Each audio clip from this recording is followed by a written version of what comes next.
Bismillahirrahmanirrahim. Di sini kita akan membahas perihal kurikulum dan sudut pandang menurut ahli. Nah, pada sudut pandang ini, yang pertama terdapat kurikulum sebagai rencana pengajaran. Berdasarkan Olivia tahun 1992, kurikulum merupakan rencana yang ditujukan sebagai penghayatan peserta didik terhadap pembelajaran. Kemudian, menurut S. Nasution pada tahun 2003, kurikulum didefinisikan sebagai rencana pengajaran berupa belajar dan mengajar yang ditugaskan oleh lembaga pendidikan serta stafnya. Kemudian diperuncing oleh Depdiknas tahun 2006 yang memaknai bahwasanya kurikulum itu mencakup tujuan isi yang digunakan sebagai arah dalam pembelajaran untuk mencapai tujuan pendidikan. Jadi, makna rencana pengajaran di sini adalah sebagai arah dalam melakukan pendidikan untuk mencapai suatu tujuan pendidikan yang ditentukan. Kurikulum sebagai dokumen tertulis. Kurikulum sebagai dokumen tertulis diartikan sebagai dokumen tertulis yang berisikan seluruh mata pelajaran yang akan diajarkan kepada peserta didik melalui berbagai pilihan disiplin ilmu dan rumusan masalah dalam kehidupan sehari-hari. Kurikulum sebagai suatu kegiatan atau yang sering pula disebut dengan kurikulum sebagai suatu realita atau implementasi kurikulum. Secara teoritis, dimensi ini adalah pelaksanaan dari kurikulum sebagai suatu rencana tertulis, merupakan segala aktivitas atau kegiatan yang dilaksanakan oleh guru dan siswa dalam proses pembelajaran di kelas maupun di sekolah. Kurikulum sebagai suatu kegiatan merupakan kurikulum yang sesungguhnya terjadi di lapangan atau real kurikulum. Peserta didik mungkin saja memikirkan kurikulum sebagai ide, tetapi apa yang dialaminya atau aktivitasnya merupakan kurikulum kenyataan. Antara ide dan pengalaman mungkin saja sejalan, tetapi mungkin saja tidak. Kurikulum harus dimaknai dalam satu kesatuan yang utuh. Jika suatu kegiatan tidak termasuk kurikulum, berarti semua kegiatan di sekolah ataupun di luar sekolah tidak termasuk kurikulum. Dengan demikian, hasil belajar peserta didik juga bukan kurikulum. Padahal apa yang diperoleh peserta didik di sekolah maupun di luar sekolah merupakan refleksi dan realisasi dari dimensi kurikulum sebagai rencana tertulis. Apa yang dilakukan peserta didik ataupun di kelas juga merupakan implementasi kurikulum. Artinya, antara kurikulum sebagai ide dengan kurikulum sebagai proses merupakan suatu rangkaian yang berkesinambungan, suatu kesatuan yang utuh. Maka, tidak ada alasan untuk mengatakan bahwa dimensi kurikulum sebagai suatu kegiatan bukan merupakan kurikulum, karena semua kegiatan yang dilaksanakan di sekolah maupun di luar sekolah adalah atas tanggung jawab sekolah dan merupakan bagian dari kurikulum. Kurikulum adalah perangkat mata pelajaran dan program pendidikan yang diberikan oleh suatu lembaga penyelenggaraan pendidikan yang berisi rancangan pembelajaran yang akan diberikan kepada peserta pelajaran dalam satu periode jenjang pendidikan. Fungsi dari kurikulum adalah sebagai sarana untuk mengukur kemampuan diri konsumsi pendidikan. Hal ini berkaitan juga dengan pengerjaan target-target yang membuat peserta didik dapat mudah memahami bagian materi-materi bahan ajar yang menjadi proses pembelajaran setiap harinya. Tujuan dari kurikulum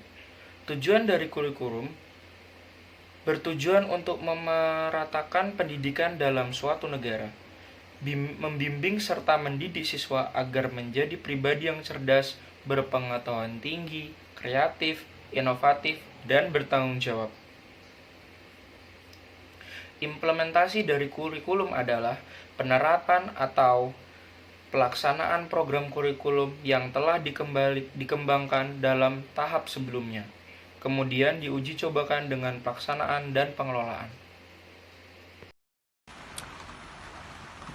Di sini saya akan menjelaskan tentang tujuan pendidikan menurut Undang-Undang Nomor 20 Tahun 2003.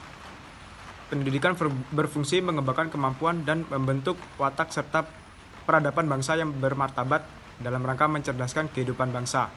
Bertujuan untuk berkembangnya potensi peserta didik agar menjadi manusia yang beriman, dan bertakwa kepada Tuhan Yang Maha Esa, berakhlak mulia, sehat, berilmu, cakap, kreatif, dan mandiri, serta menjadi warga negara yang demokratis serta bertanggung jawab. Selanjutnya, kurikulum menurut Profesor Dr. S. Nasution MA.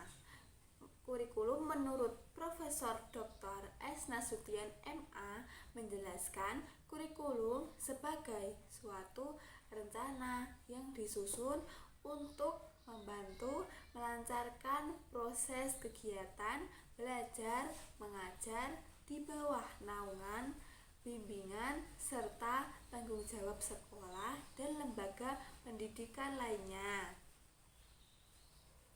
Kurikulum menurut Hilda Taba tahun 1962, a plan of learning, yang berarti bahwa kurikulum ialah sesuatu yang direncanakan untuk dipelajari oleh siswa yang memuat rencana untuk peserta didik.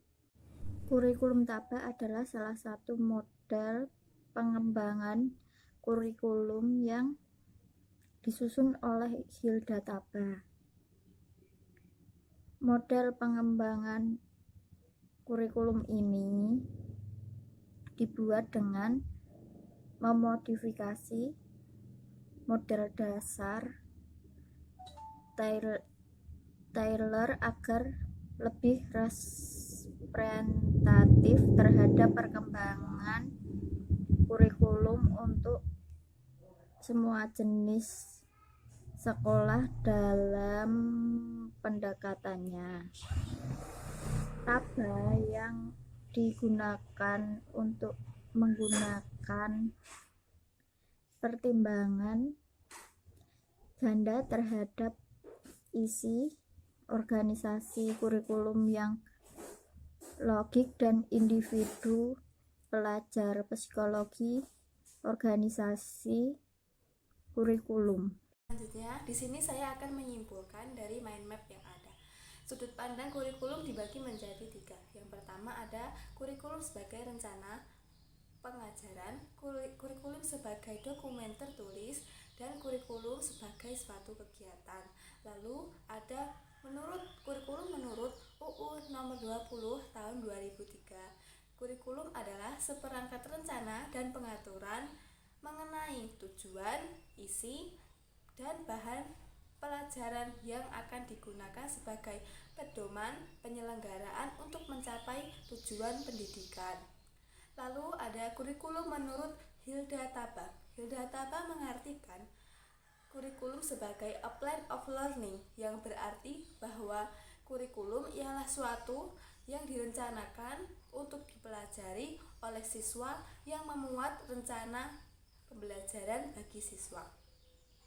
Lalu yang terakhir ada kurikulum menurut Profesor Dr. Nasution MA.